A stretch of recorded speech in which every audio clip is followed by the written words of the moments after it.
Bismillahirrahmanirrahim. Assalamualaikum warahmatullahi wabarakatuh. Alhamdulillahirabbil alamin. Wa bihi nasta'inu ala umuri dunya waddin. Assalatu wassalamu ala asyrafil anbiya'i wal mursalin wa ala alihi wa ashabihi wa man tabi'ahu bi ihsan ila yaumiddin. Asyhadu an la ilaha illallahul qawiyyul matin wa asyhadu anna Muhammadan abduhu wa rasuluhul amin. Amma ba'd. Hadirin jamaah Masjid Al-Ikhlas yang mudah-mudahan dirahmati Allah Rabbul Alamin. Siang ini kita akan melanjutkan kembali kajian kitab Al-Arba'in An-Nawawiyah.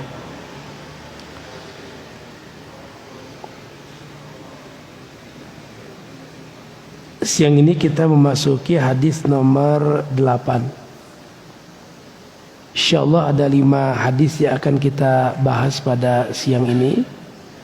Hadis nomor 8 sampai hadis nomor 12.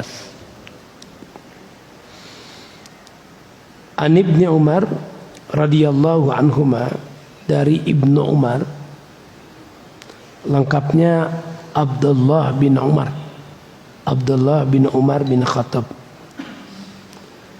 Semoga Allah Subhanahu wa taala meridai keduanya. Anna Rasulullah sallallahu alaihi wasallam qala, sesungguhnya Rasulullah sallallahu alaihi wasallam bersabda, umirtu an uqatilan nas, aku diperintahkan untuk memerangi manusia hatta yashhadu an la ilaha illallah, hingga mereka bersaksi bahwasanya tidak ada ilah kecuali Allah, wa anna Muhammadar Rasulullah, dan sesungguhnya Muhammad itu adalah utusan Allah, wa yuqimus shalah, lalu mereka mendirikan salat, wa yu'tuz zakah, dan mereka menunaikan zakat. Fa idza fa'alu dzalik asamu minni dima'ahum wa amwaluhum illa bihaqqil Islam.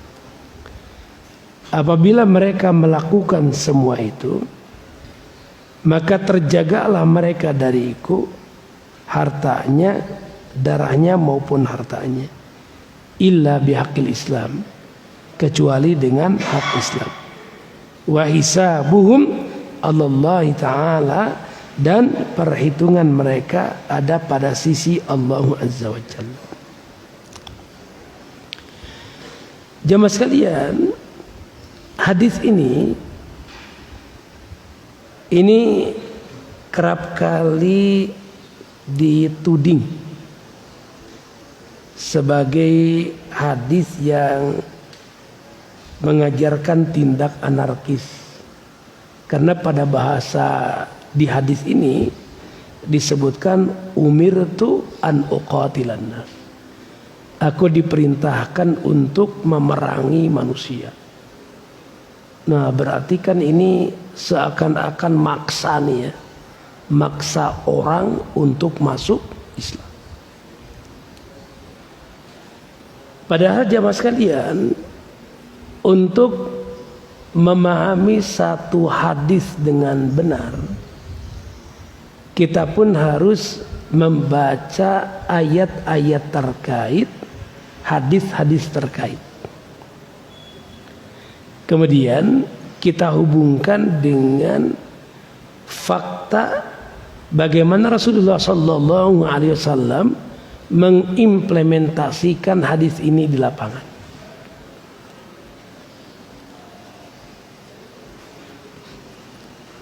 Yang pertama, jamaah sekalian, Allah Subhanahu wa taala berkalam, la ikraha fiddin.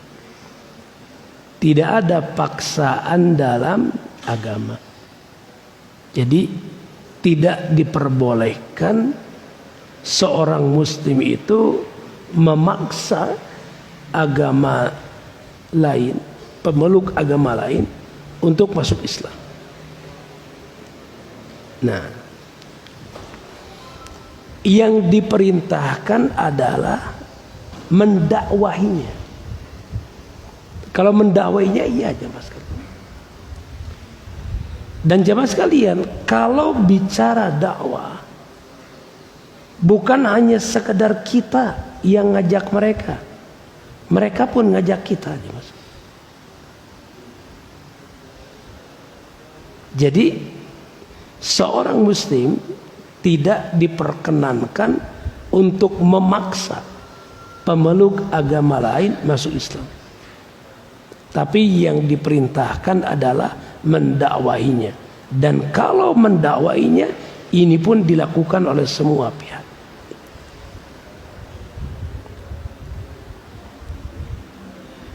Yang kedua, jamaah sekalian,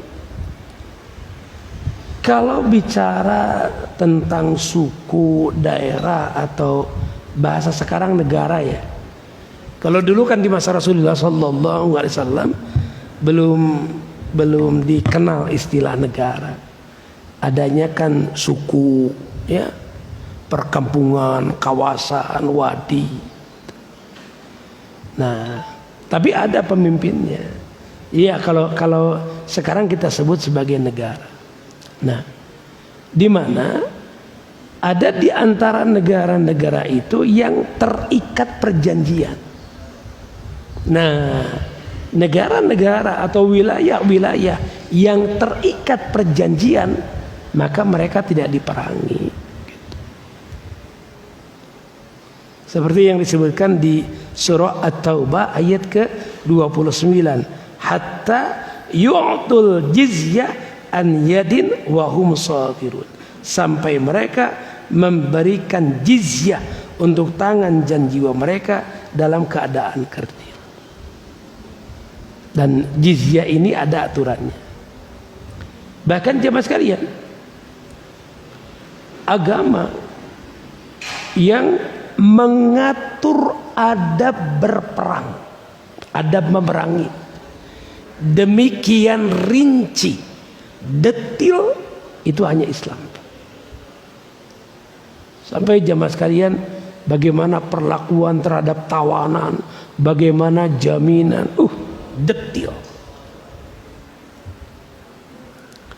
Kita lihat kalau penyerangan yang dilakukan oleh kaum kufar terhadap kawasan kaum muslimin itu kan tidak beradab, ya. Mau sipil, mau militer, laki-laki, perempuan, anak-anak, remaja, dewasa, lansia, semuanya dibantai. Islam enggak.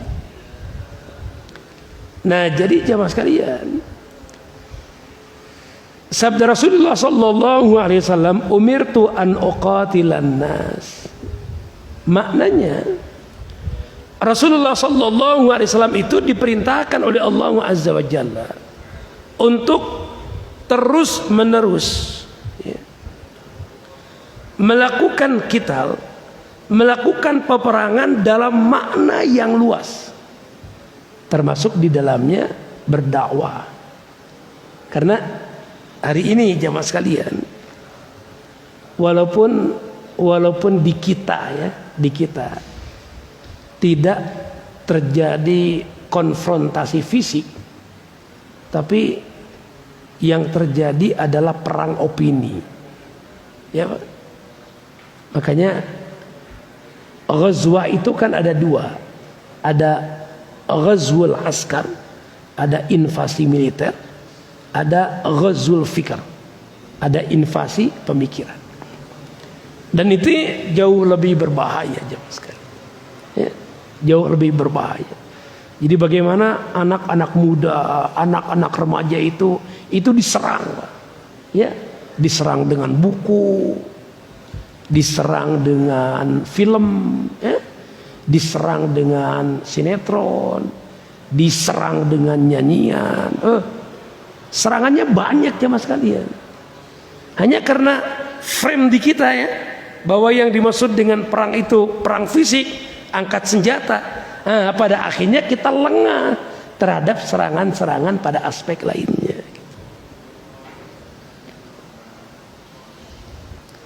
Padahal jamaah sekalian, kalau kita berkaca pada hadis kemarin ya, yang kedatangan malaikat Jibril pada Rasulullah Sallallahu Alaihi Wasallam, salah satu di antara pelajaran yang kita petik dari situ, kita boleh membuat sandiwara untuk mengajarkan kebaikan pada orang-orang. Ya kan, kalau dalam bahasa kita sekarang apa yang dilakukan oleh malaikat Jibril itu kan kayak sandiwara ya. Malaikat Jibril datang menyerupai seorang laki-laki, pakai baju putih ya, rambutnya hitam. Kemudian malaikat Jibril bertanya pada Rasulullah sallallahu alaihi wasallam tentang Islam, tentang iman, tentang ihsan, tentang hari kiamat, tentang ciri-ciri hari kiamat. Jamaah sekalian, ini kan bisa dikembangkan, Pak. Nah, justru hari ini, Pak, ya, kita ini kurang mengkanter serangan-serangan pada aspek itu. Bahkan ada ini, Pak ya, ada film kartun ya. Film kartun yang ternyata isinya isi misionaris ya, Mas. Ya. Jadi kartunnya kayak ini, kayak menarik ya untuk anak-anak, tapi ternyata isinya itu para misionaris. Ya. Nah, ini yang siogianya kita perhatikan. Gitu. Ya. Nah, ini memahami konteks hadis ini. Yang kedua, jamaah sekalian, di sini bukan hanya sekedar manusia mentauhidkan Allah Azza wa Jalla, tapi juga wa yuqimus shalah wa yu'tuz zakat. Nah, jamaah sekalian, prakteknya apa? Di masa Abu Bakar As-Siddiq radhiyallahu an, ketika orang-orang itu menghentikan berzakat, maka oleh Abu Bakar As-Siddiq radhiyallahu an mereka diperangi. Padahal status mereka itu muslim, jemaah sekalian. Ya, status mereka itu muslim. Tapi mereka tidak mengeluarkan zakat. Maka Abu Bakar As-Siddiq radhiyallahu an tetap menginstruksikan untuk memerangi mereka. Salah satu di antara dasarnya ini, jemaah sekalian. Ya, dasarnya ini nih. Jadi orang mengucapkan dua kalimat syahadat itu harus ada konsekuensi. Konsekuensinya itu mendirikan sholat dan menunaikan zakat. Ketika orang abai dari mengeluarkan zakat, maka pemerintah itu boleh memeranginya. Bahkan Abu Bakar As-Siddiq sampai gini, jamaah sekalian, sampai ketika dapat perlawanannya dari, maksudnya didebat oleh para sahabat yang lain, dan debat itu sesuatu yang biasa, jamaah sekalian. Maksudnya itu adu argumen nih, ya itu hal yang biasa. Nah, kemudian Abu Bakar itu sampai begini, kalau kalian tidak mau melakukan penyerangan terhadap Musailamah al-Kadzab ya, kelompoknya Musailamah al-Kadzab, maka aku sendiri akan melakukan penyerangan terhadap mereka. Nah, di sini Abu Bakar As-Siddiq radhiyallahu an ya bersikap tegas juga pada sisi. Nah, jamaah sekalian, barang siapa yang telah mengucapkan dua kalimat syahadat, kemudian menegakkan sholat, menunaikan zakat, maka berarti dia telah dianggap muslim dan darah dan hartanya terjaga. Jadi jamaah sekalian, kalau dalam Islam itu, Pak, menodai kehormatan seorang muslim sama dengan menodai kehormatan seluruh kaum muslimin. Mengalirkan darah seorang muslim sama dengan mengalirkan darah seluruh muslim.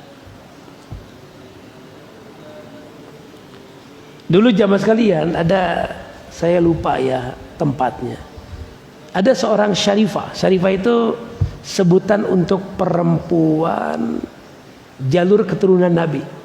Jadi kalau laki-laki namanya Habib, kalau perempuan namanya Syarifah. Jadi bukan Habibah ya kalau perempuan. Ya. Kalau dalam dimuannaskan kan Habib jadi Habibah, tapi enggak aja mas kalian.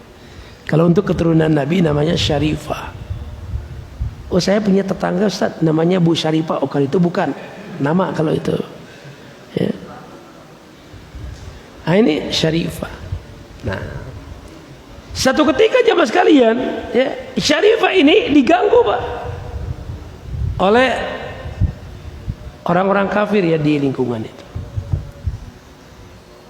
Nah dia sedang berada di kawasan mereka, di kawasan kaum kufur. Maka dia jamaah sekalian ya, meminta tolong pada khalifah, pada sultan di Turki. Oh jaraknya jauh, ditertawakan jamaah sekalian sama orang-orang. Minta tolong sama khalifah, tinggal di sini minta tolong khalifah ya yang di Turki. Oh, gimana datang pertolongan itu? Tapi qadarullah jamaah sekalian. Teriakan si perempuan itu, ya ainal mu'tasim, di mana ini mu'tasim gitu. Itu terdengar oleh seorang pemuda muslim. Maka pemuda muslim ini dia ambil kuda, ya Pak. Kemudian dia bersegera menuju ke kesultanan. Dan jamaah sekalian, ketika berita itu sampai pada sultan, maka sultan mengerahkan ribuan pasukan untuk mengepung daerah itu. Ini pernah terjadi di masa Rasulullah Sallallahu Alaihi Wasallam, kasus pelecehan seorang muslimah di Bani Qainuqa. Nah, itu kan yang melatar belakangi pengusiran Bani Qainuqa itu pelecehan terhadap muslimah. Ya, salah satu di antaranya. Jadi mereka melecehkan seorang muslimah. Ada seorang pemuda muslim yang membantu, ya, terjadi perkelahian, dikeroyok sampai pemuda muslim ini meninggal, Pak. Maka Rasulullah SAW mengerahkan pasukannya dan mengusir Bani Qainuqa dari Madinah. Jamaah sekalian, kita hari ini kaum muslimin ini banyak, tapi ibarat harimau itu harimau yang sudah di kebun binatang. Harimau di kebun binatang itu kan kalau raungannya itu keras tapi nggak ditakuti jemaah sekalian. Jadi tontonan. Padahal jumlah kaum muslimin itu banyak. Jumlah kaum muslimin di dunia itu jemaah sekalian itu lebih dari 1,7 miliar muslim di dunia itu. Tapi kok nggak berwibawa ya? Kenapa nggak berwibawa? Itu PR kita jemaah sekalian. Itu PR kita. Kita harus introspeksi nih. Jadi gini jamaah sekalian, ada satu analogi ya yang dibuat itu gini nih.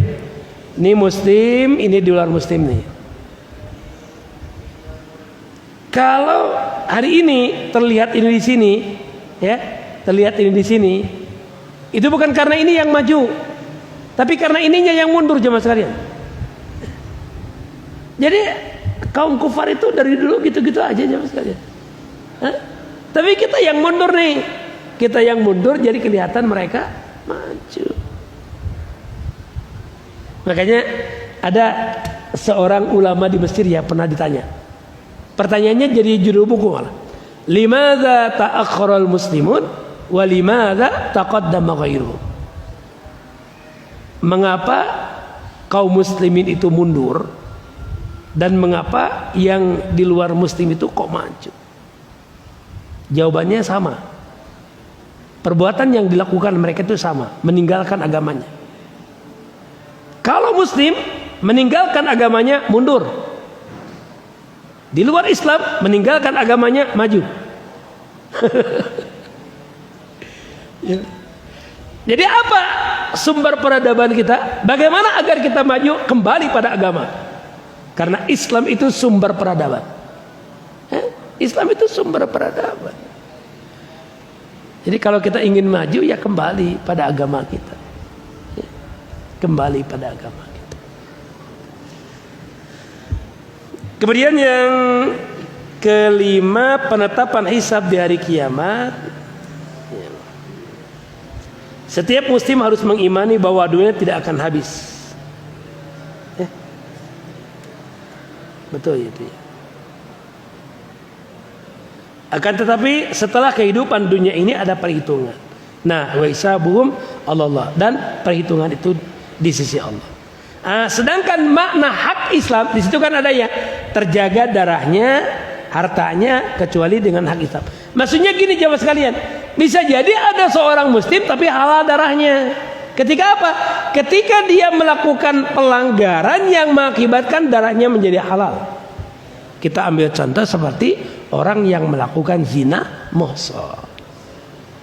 Nah ini jamaah sekalian, masalahnya di sini Pak. Kalau dalam Islam zina itu kejahatan. Jadi dalam Islam zina itu kejahatan. Bahkan masuknya kejahatan tingkat tinggi, namanya hudud. Ya Pak. Tapi masalahnya tidak semua negara memasukkan zina sebagai kejahatan. Gitu Pak ya. Termasuk di Indonesia ini belum memasukkan zina sebagai kejahatan. Kalaupun ada pengaduan, masuknya perdata Pak. Ya, jadi bukan pidana, masuknya perdata. Ini istri nih, suaminya selingkuh, gitu Pak ya. Istrinya nggak terima, kemudian dia ajukan kasusnya, kasus aduan perdata. Kalau dalam Islam ini pidana ya. Nah makanya harus ada yang berjuang di legislatif ya, untuk memasukkan ini jadi bagian dari pidana. Sebab kalau enggak bahaya jamaah sekalian ya. Kalau kayak lesbi ya, homoseksual tidak dimasukkan ke dalam tindak pidana, itu lambat laun marak jamaah sekalian. Sekarang yang lagi heboh lagi pernikahan antar agama, dan ada maklarnya jamaah sekalian, konsultannya ada ya. Jadi caranya gini jamaah sekalian, kalau orang nikah beda agama itu, pernikahan dilakukan di dua tempat ya. Pertama dilakukan secara Islam, pernikahan dilaksanakan di KUA. Selesai itu, kedua pernikahan dilakukan di gereja. Kacau ini jamaah sekalian. Ini lagi ramai ini jamaah sekalian. Ya, lagi ramai ini. Mengapa lagi ramai? Karena yang para pelakunya banyak yang ya orang-orang publik lah gitu. Nauzubillah min dzalik ya. Mudah-mudahan Allah Subhanahu wa taala menyelamatkan negeri kita tercinta ini. Hadis nomor 9. An Abi Hurairah Abdurrahman bin Sakhr. Di sini jamaah sekalian diperkenalkan ya, bahwa nama asli Abu Hurairah itu Abdurrahman bin Sakhr, tapi lebih masyhur dengan sebutan Abu Hurairah. Nama aslinya adalah Abdurrahman bin Sakhr. Dulu waktu masa jahiliyah namanya Abu Syamsi, bapak matahari. Abu Hurairah itu masuk Islam ganti nama.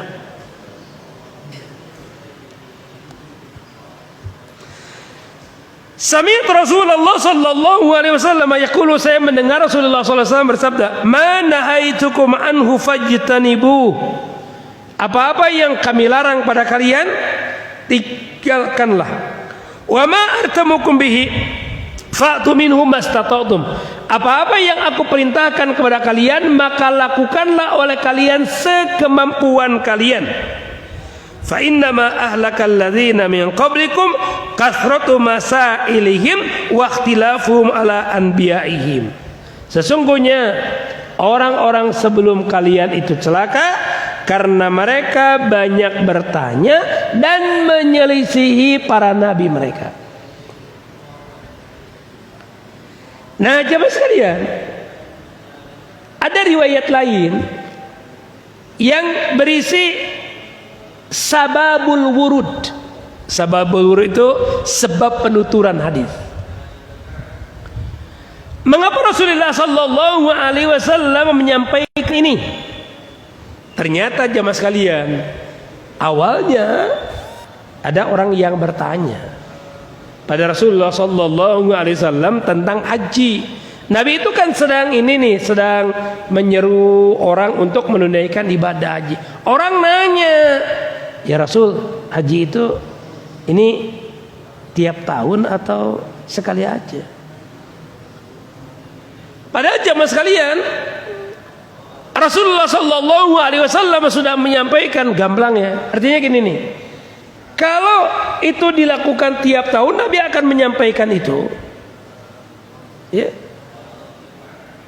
Tapi kalau tidak disebutkan, itu pertanda kewajiban itu hanya satu kali dalam satu tahun. Sebab jamaah sekalian, kita nggak bisa ngebayangin bagaimana ibadah haji itu dilakukan setiap tahun. Jadi kalau orang logikanya main, seharusnya nggak perlu nanya itu. Itu pertanyaan yang mempersulit diri. Seperti dulu orang-orang Bani Israel diperintahkan oleh Nabi Musa untuk menyembelih sapi betina. Allah memerintahkan mereka untuk menyembelih sapi betina. Kalau mereka nggak banyak nanya, selesai masalahnya. Mereka kan nanya ketika diperintah, innallaha ya'murukum an tadbahu baqarah. Awalnya sudah ngomong gini, Musa, lu mau mainin gua ya? Ini kan kasusnya ada orang meninggal, Pak. Ada orang meninggal. Lalu Nabi Musa menyampaikan perintah Allah agar orang-orang Bani Israel itu menyembelih sapi betina. Nah, orang-orang Bani Israel ketika disuruh untuk menyembelih sapi betina, mereka nganggap ini Nabi Musa lelucon ini. Ayo mau kita menjit sapi, kita kumaha urusan anak gitu, Pak. Padahal kan yang nyuruh Nabi. Ya.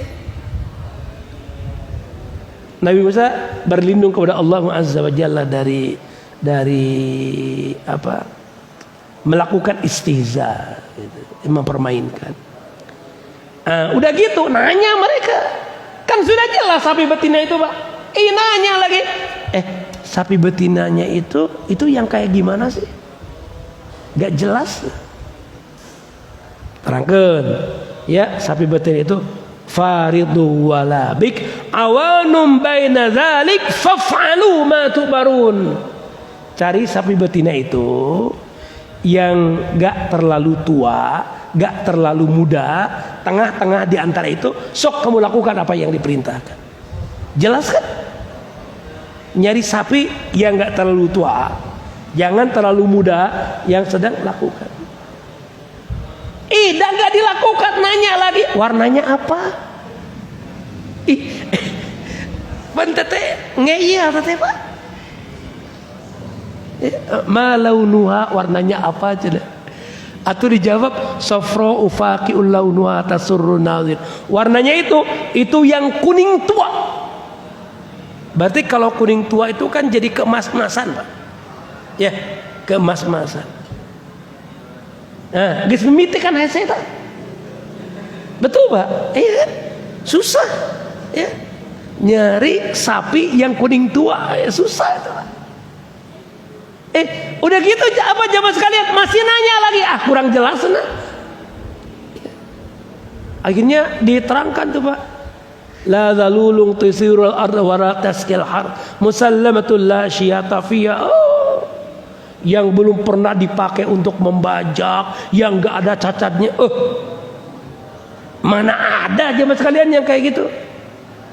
Qadarullah, Pak, di kota itu hanya satu-satunya orang yang punya sapi kayak gitu. Ya, Pak? Itu sapi milik anak yatim jamaah sekalian.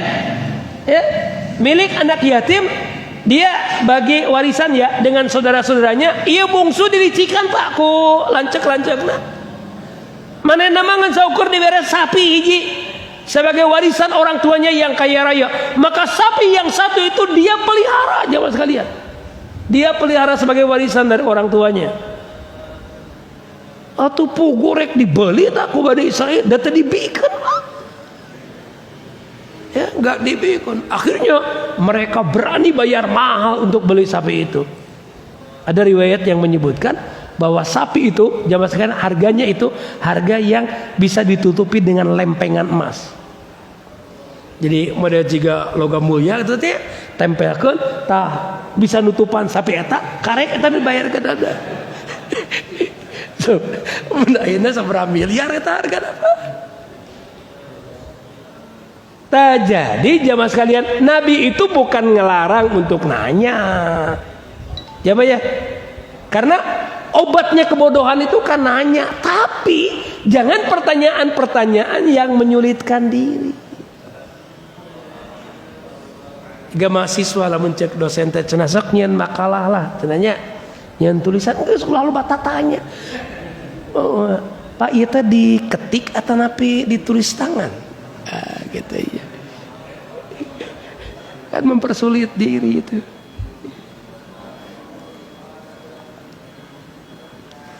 Nah, sehingga kata Rasulullah sallallahu alaihi wasallam kayak ya tadi orang nanya apa haji itu setiap tahun atau enggak. Kalau setiap tahun kan repot jamaah sekalian.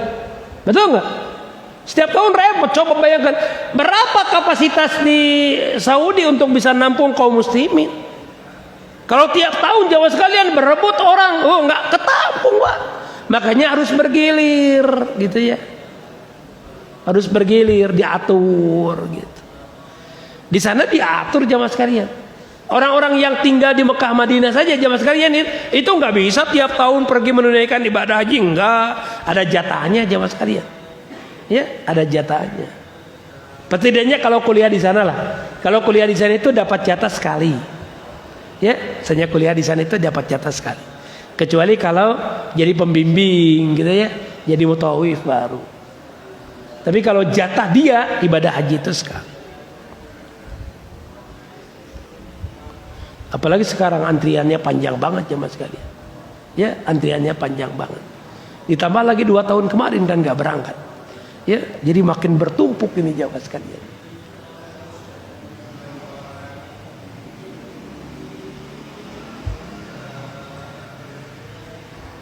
Nah, jamaah sekalian, maka kata Rasulullah sallallahu alaihi wasallam, "Lau qultu na'am lawajabtu wa lamastata'tum." Kalau aku katakan iya, maka wajib kalian untuk melakukan itu dan kalian enggak akan mampu untuk melakukan itu. Satu, kosnya gede. Yang kedua, enggak bisa ketampung. Itu kalau enggak bisa ketampung seperti itu bisa perang jemaah sekalian.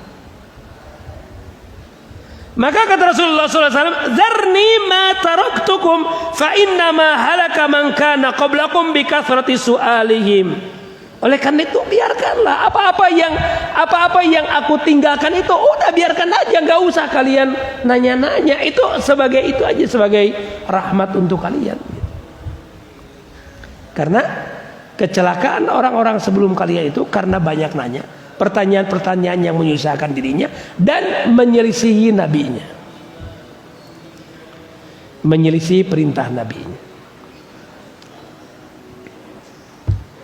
Nah ini jamaah sekalian. Kemudian yang berikutnya, hadis ini juga berisi kewajiban kita untuk menjauhi apa-apa yang dilarang oleh Rasulullah sallallahu alaihi wasallam dan melaksanakan apa-apa yang diperintahkan Rasulullah sallallahu alaihi wasallam sekemampuannya.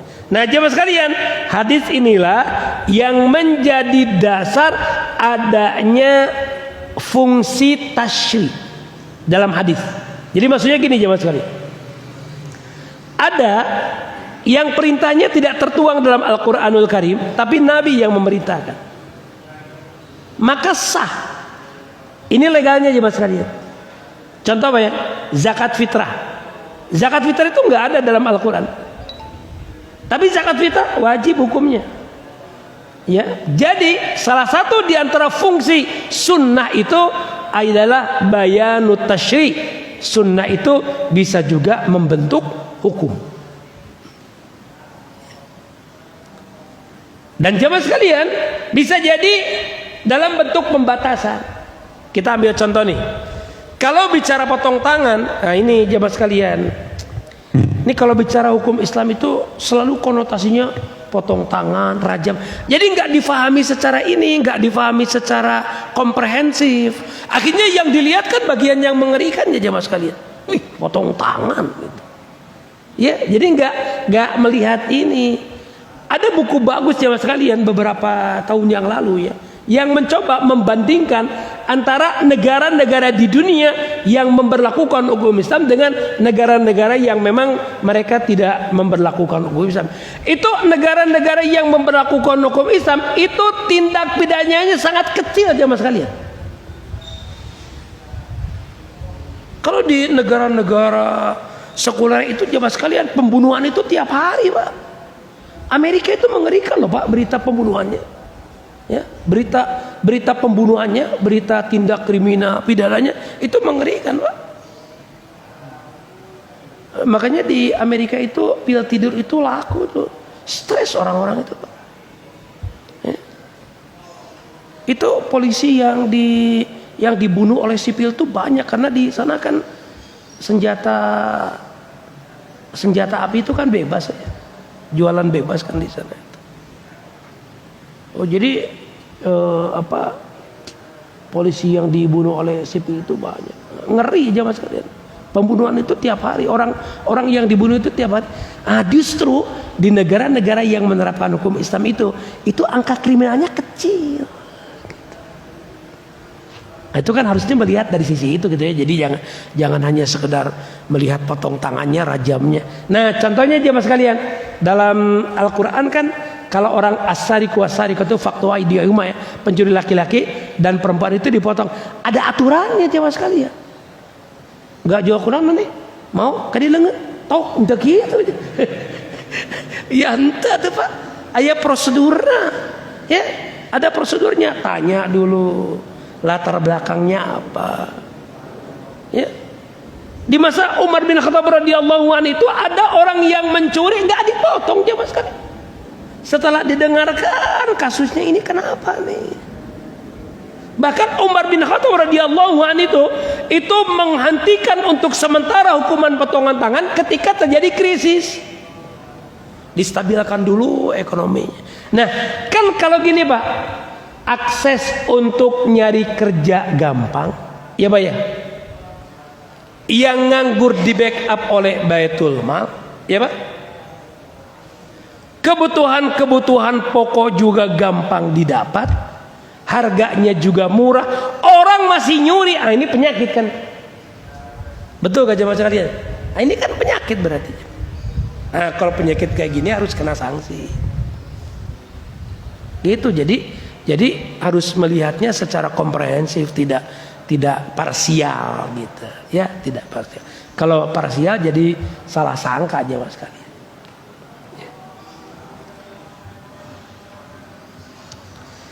Kemudian hadis yang ke-10,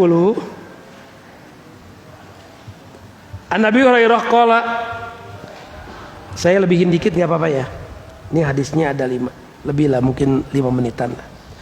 Qala Rasulullah sallallahu alaihi wasallam, innallaha thayyib la yaqbalu illa thayyiba. Sesungguhnya Allah itu maha baik dan Allah tidak menerima kecuali yang baik. Ini jawaban Pak ya. Bolehkah orang bersedekah dengan hasil riba, nyuri? Wah dulu atau tuh misalnya kalau film Robin Hood, iya nggak boleh ya. Kalau di sini katanya ada mat peci ya, nggak boleh ya. Nyuri ya kemudian untuk bantu ya nggak boleh. Innallaha thayyib la yaqbalu illa thayyib. Wa inna Allah amara al-mu'minina bima amara bihil mursalin. Sesungguhnya Allah memerintahkan orang-orang yang beriman dengan apa-apa yang diperintahkan olehnya pada para rasul. Ayatnya, ya ayyuhar rasul kulu minat thayyibati wa'malu shaliha. Wahai para rasul, makanlah oleh kalian dari yang thayyibat dan beramal solehlah kalian. Lalu pada orang-orang yang beriman, ya ayyuhalladzina amanu kulu min thayyibati ma razaqnakum. Wahai orang-orang yang beriman, makanlah oleh kalian dari yang thayyibat, dari apa-apa yang kami rizkikan kepada kalian. Lalu Nabi menyebutkan seorang nih, yutilus safar ash'atha aghbara yamuddu yadayhi ila sama. Nih ada seseorang nih yang sedang safar. Dan jamaah sekalian, di antara doa yang mustajabah adalah doa orang yang sedang safar. Makanya jamaah sekalian, kalau jamaah sekalian nanti mudik, ya Pak, mudik berarti jamaah sekalian sedang safar. Ingat, salah satu di antara waktu mustajabah doa adalah ketika kita sedang safar. Nggak usah ngedumel, ya Pak ya. Iya jelema teh kamarana ieu teh nya. Meni macet kieu. Batur nanya, "Ai Bapak rek ka mana?" Selalu, Pak. Jadi gak usah ngedumel jamaah sekalian dah ya. Udah mendingan kita berdoa kepada Allah, ya Pak ya. Mudah-mudahan dilancarkan oleh Allah, dimudahkan oleh Allah. Gitu aja lah Pak. Ya. Macet cenah bawa mushaf jamaah sekalian nih. Nih bawa atau handphone kan, buka ieu nanti buka aplikasi Qur'annya, baca Qur'an. Mendingan gitu jamaah sekalian. Lumayan. Lamun orang macet nebikeun ka sajam kan sajuz gitu ya. 2 jam 2 juz gitu. 30 jam kan beres jamaah sekalian.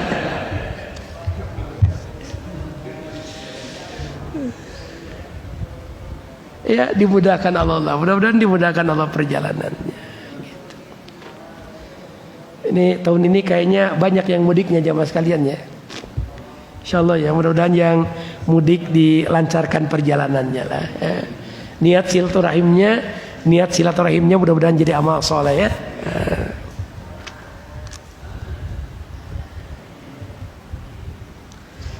Nah, kemudian dia dalam kondisi rambut kusut masai, gitu ya. Nah, kemudian dia tengadahkan tangannya. Nah, ini jamaah sekalian, ini kan diantara ada berdoa, ya. Sampai ada satu riwayat yang menyebutkan Allah itu malu untuk tidak mengabulkan doa seseorang, ya, ketika dia mengadahkan tangannya sampai tangannya balik lagi. Kemudian dia mengulang doanya, ya Rabbi, wahai Rabbku. Berarti dia mengulang doanya. Tapi wa mat'amuhu haram, wa mashrabuhu haram, wa malbasuhu haram, wa ghuddiya bil haram. Makanannya haram, minumannya haram, pakaiannya haram. Dia itu dikenyangkan dengan yang haram. Fa anna yustajabu lahu. Bagaimana doa-doanya akan dikabulkan oleh Allah. Jadi jamaah sekalian, walaupun nih dia penuhi adab-adab doa, tapi ketika dia mengkonsumsi yang haram maka dia merusak itu. Makanya Rasulullah SAW menyampaikan pada Sa'ad, Pak, menyampaikan pesan gini, ya Sa'ad, atib mat'amaka takun mustajabad doa. Wahai Sa'ad, jaga perutmu, maka kamu akan menjadi orang yang mustajabah doa. Maksudnya jaga perut itu jaga dari sesuatu yang diharamkan. Hadis nomor 11. Ini dari cucu Rasulullah sallallahu alaihi wasallam, ya Abu Muhammad Al Hasan bin Ali bin Abi Thalib, ya. Sibati Rasulillah sallallahu alaihi wasallam. Wa Rayhanati radhiyallahu anhuma. Dari Abu Muhammad Al Hasan bin Ali bin Abi Thalib, cucu Rasulullah sallallahu alaihi wasallam dan kesayangannya, dia berkata, hafiztu min Rasulillah sallallahu alaihi wasallam da' ma yuribuka ila ma la yuribuk. Yang ia hafal dari sang Rasulullah sallallahu alaihi wasallam, karena sebentar ya kebersamaan Hasan dengan Rasulullah sallallahu alaihi wasallam. Hasan masih sangat kecil ya, suka dibawa oleh Nabi ke masjid, kadang berada di pundak Rasulullah sallallahu alaihi wasallam. Nah, Hasan berkata, yang aku hafal nih di Rasulullah sallallahu alaihi wasallam adalah da' ma yuribuka ila ma la yuribuk. Tinggalkan sesuatu yang meragukan pada sesuatu yang tidak meragukan. Kata Ibnu Rajab Al-Hambali, hadis ini mengandung pelajaran agar kita diam dalam perkara syubhat dan meninggalkannya. Kalau sesuatu yang halal tentu akan mendatangkan ketenangan, sedangkan sesuatu yang syubhat mendatangkan keraguan-raguan. Nah, makanya kalau ragu-ragu, mendiamkan sesuatu yang ragu-ragu. Dan jamaah sekalian, bentuk wara adalah meninggalkan sesuatu yang ragu-ragu, mengambil yang tidak meragukan. Hal ini yang dikatakan oleh Abdurrahman Al-Umari, seorang yang terkena zuhud. Kemudian yang berikutnya jamaah sekalian, hadis nomor 12. An Abi Abi Hurairah qala Rasulullah sallallahu alaihi wasallam min husni islamil mar'i tarku ma la ya'ni. Rasulullah SAW bersabda, merupakan tanda baiknya Islam seseorang, dia meninggalkan sesuatu yang tidak berguna baginya. Jadi jemaah sekalian, seorang muslim itu efektif banget gitu Pak. Dia akan menyadari bahwa hidup di dunia ini nggak lama. Berapa lama sih hidup di dunia ini? Ya Pak. Jemaah sekalian, saya buat analogi gini Pak. Kalau jemaah sekalian melakukan perjalanan naik pesawat. Kemudian transit nih, pesawat itu transit ya. Transitnya hanya 2 jam jemaah sekalian. Ya. Kira-kira yang 2 jam itu apa mau dipakai keliling kota jemaah sekalian? Nggak mungkin lah kita. Kalau kita pakai keliling kota ketinggalan kita itu. Maka dalam 2 jam itu kita pakai seefektif mungkin. Mungkin pakai makan, ya Pak, atau ke toilet dulu, ya, atau ngasih kabar dulu ke keluarga yang ditinggalkan, gitu Pak ya. Atau apalah yang bisa kita persiapkan dalam kurun waktu 2 jam itu. Seperti itu gambarannya jemaah. Nah, sehingga Ibnu Rajab Al-Hambali berkata, wa ma'na hadzal hadits anna man hasuna islamuhu taraka ma la ya'ni min qaulin wa fi'lin waqtasara ala ma yali min al-aqwal wal afal. Makna hadis ini, barang siapa yang baik Islamnya, dia akan meninggalkan perkara yang tidak bermanfaat untuknya, baik itu perkataan maupun perbuatan, dan membatasi diri pada perkara yang bermanfaat untuknya, baik perkataan maupun perbuatan. Jadi kalau ngomong seperlunya, ya Pak. Kalau berbuat juga ya, yang dipandang perlu dia batasi itu. Ya, tidak semua dilakukan. Makanya ketika kita akan melakukan sesuatu, maka pertanyaannya adalah apa manfaat yang akan kita dapatkan dari sesuatu yang kita perbuat. Baik, sampai sini jamaah sekalian ya, yang disampaikan baru sampai hadis nomor 12. Nah, insyaallah besok kita lanjutkan lagi ya ke hadis-hadis berikutnya sampai hadis nomor 42. Kejar target ya. Insyaallah. Ya kita selesaikanlah komitmen kita, insyaallah kita selesaikan ya. Jadi nanti kalau selesai ini dapat 2 nih modulnya. Modul 40 hadis keutamaan Quran dengan modul 42 hadis arba'in. Nanti kalau perlu yang ini ya, yang di fotokopi itu ya, dikumpulkan bisa. Ya, tapi saya sedang membuat buku. Jadi yang dibahas ini itu insyaallah mau dibukukan nanti ya. Jadi dengan beberapa tambahan. Nah, nanti mudah-mudahan ini akan jadi saya tawarkan jadi buku panduan di rumah-rumah tahfidz ya. Ya termasuk di saya, nanti di tempat yang lainnya ditawarkan yang 40 hadis keutamaan Quran ya. Nanti kalau ada donaturnya itu bisa free ya, dibagikan pada rumah-rumah tahfidz itu. Demikian jemaah sekalian yang bisa disampaikan, mohon maaf. Subhanakallahumma bihamdika asyhadu an la ilaha illa anta astaghfiruka wa atubu ilaik walhamdulillahirabbil alamin. Assalamualaikum warahmatullahi wabarakatuh.